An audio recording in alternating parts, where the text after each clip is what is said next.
Meus amigos, mas no meio desse armagedom institucional, desse apocalipse que, pelo visto, nós estamos diante, é importante a gente falar de um dos protagonistas e um dos principais, representantes, né, de um campo nessa encalacrada toda, que, claro, é o deputado federal Eduardo Bolsonaro, que afirmou à Folha de São Paulo, pessoal, que o STF bloqueou as contas da esposa dele, a Heloísa Bolsonaro. Segundo o próprio deputado, vale a pena a gente reforçar aqui também que a sua esposa, Heloísa, teria tentado fazer movimentações bancárias e foi avisada de que havia uma ordem de bloqueio. Meus amigos, na última semana ele também teve as próprias contas bloqueadas e, enfim, diz, esposa por esposa, a própria esposa do ministro Alexandre de Moraes também teve seu visto revogado e cassado e assim vai ganhando contornos de queda de braço e ação e reação, reação e ação, para cima e para baixo, para frente e para trás, e assim seguimos nesse xadrez do armagedom institucional brasileiro de julho de 2025. Mano Ferreira. Pois é importante contextualizar que o ministro Alexandre de Moraes tem tratado a atuação do deputado afastado, faltoso, enfim, do deputado EAD, Eduardo Bolsonaro... Não é mais licenciado, né? Por isso eu fui buscando a palavra, né? Eu não sei como que eu chamo, mas o deputado que agora mora nos Estados Unidos, que não está mais licenciado, enfim. A atuação de Eduardo Bolsonaro nos Estados Unidos está sendo classificada pelo ministro Alexandre de Moraes como uma atuação criminosa.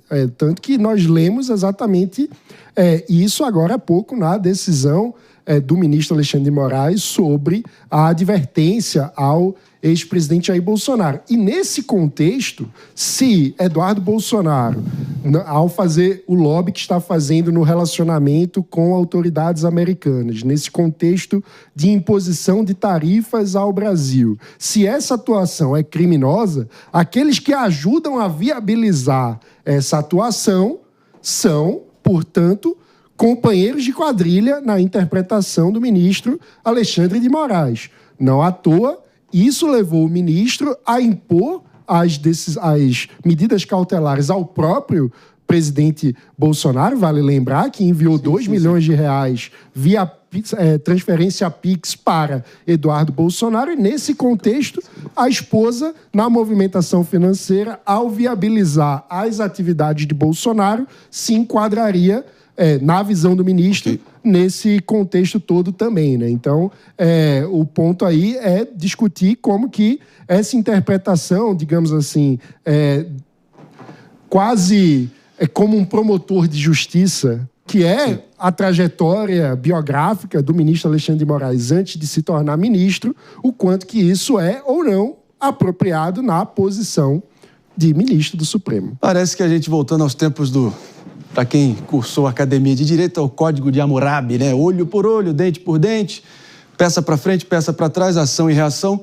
Enfim, por essas e outras também a gente pode analisar que a própria esposa do ministro Alexandre de Moraes, agora tendo a sua própria vida financeira escrutinada, informações que poderia estar sendo alvo também, teve seu visto revogado. Mas olha, esse tipo de perseguição político-jurídica, essa culpa hereditária, né? Você transmitindo isso para quem tem parentesco com você, remete aos piores momentos aí da história. É algo que inclusive ficou no Velho Testamento da Bíblia, esse tipo de represália, né, a terceiros, a parentes. Então, enfim, acho que os sujeitos aqui são adultos, os personagens envolvidos são adultos, deveriam focar em si mesmos, mas são as consequências. O problema com as consequências é que elas sempre vêm depois. David de Tarso. Não, você falando de Bíblia e tudo mais, né? Eu fico imaginando qual que será a oração do ex-presidente Jair Bolsonaro nesse João 8,32. Da bênção, né, em Taquatinga. Verdade, conhecereis a verdade, verdade vos libertará.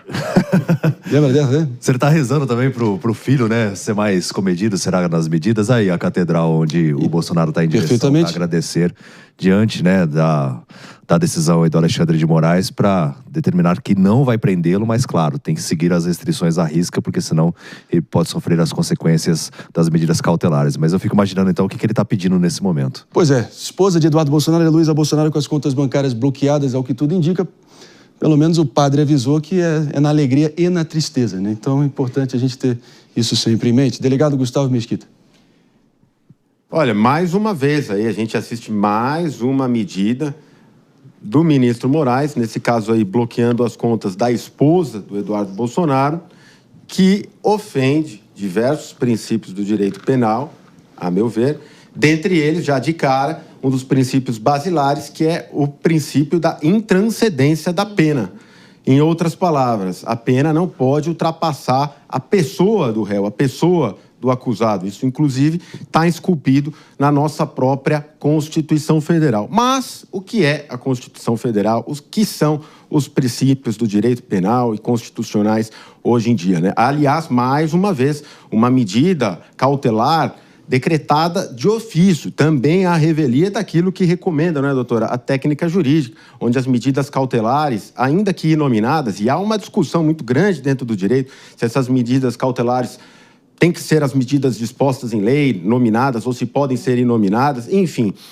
É uma medida cautelar, mais uma vez, inominada, mas tomada de ofício, sem provocação, como recomenda a boa técnica jurídica, sem a provocação do órgão de acusação, Ministério Público ou do delegado de polícia. Vamos repetir aqui, a esposa do Eduardo Bolsonaro, goste você ou não do Eduardo Bolsonaro, a esposa dele não é ré no processo. Ela não é sequer política, ela sequer, não me lembro de ter assistido qualquer manifestação pública da esposa do Eduardo Bolsonaro, que eu próprio nem sei o nome. Tanto é assim, né, que acho que a maioria do povo nem vai saber dizer o nome. Então, se a tentativa dele é evitar que ele tenha acesso a recursos por meio de outras contas, de outras maneiras, outros meios, como a esposa, ele vai chegar num patamar infinito, porque ele vai ter que bloquear a conta de todos os parentes aí, diretos e colaterais do Eduardo Bolsonaro, que é impossível, né? Então, mais uma vez, uma medida, a meu ver, ao arrepio da Constituição e das garantias individuais. Mais o que é a Constituição Federal e as garantias hoje em dia, não é mesmo? Uma dúvida. Eu preciso seguir adiante, mano. Podemos? Um rápido comentário aqui. Eu ia fazer uma pergunta para antes disso, você me permite aqui, só prosseguir aqui, deixando as engrenagens aqui da programação bem, enfim, calibradas, partir para um rápido break, só para quem está nos ouvindo pela rede Jovem Pan de Rádio Morning Show. Volta já já. Vamos lá, mano. Brevemente a gente segue adiante. A minha pergunta é, tirando os nomes envolvidos, considerando a premissa de que há um criminoso no curso do seu crime, aqueles que ajudam a financiar a atividade, sejam parentes ou não, podem ser alvo de medidas restritivas? Porque eu acho que, tirando os nomes envolvidos, a reflexão fica um pouco mais didática.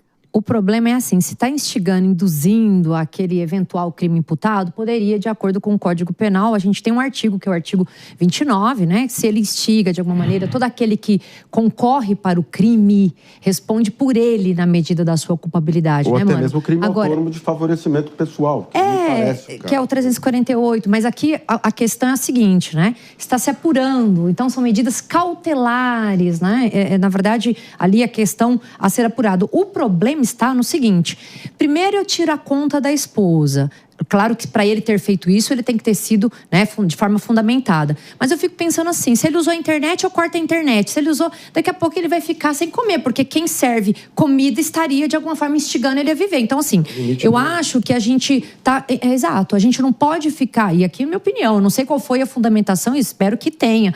Mas pegar ali a mulher, daqui a pouco vai pegar a conta do filho, daqui a pouco... Eu não sei se efetivamente essa esposa, né, enquanto mulher, ela não pudesse ou não poderia, minimamente, para subsistência, ter a sua conta ali bloqueada. Então, eu fico aqui, né, como você disse, tirando quem é quem, e eu dei você ou não, a lei deve se aplicar para o João e para o José. Então, quando a gente toma um lado, a gente acaba tendo ilegalidade para o outro. Então, eu acho, né, que restringir ali a conta da esposa, né, me parece um excesso, viu, Marinho? No sentido de que teriam outras medidas cautelares. Veja, ele pode não usar a conta dela, mas qualquer outra conta que tiver, ele pode usar. Então, de toda maneira, não vai ter o condão de atingir a finalidade eventualmente pretendida pelo ministro. O uso da punição de familiares como ferramenta de intimidação política e controle autoritário não tem qualquer semelhança, não encontra eco em qualquer regime democrático moderno. Tem o pior parentesco político-jurídico aí, se você olhar para a história. Eu lembro claramente aqui, antes da gente seguir adiante, depois do atentado contra Adolf Hitler ali nas trincheiras em 1944, que, enfim, foi frustrado, tentaram matar ele, foi um general ali que rebelou, Klaus von Stauffenberg.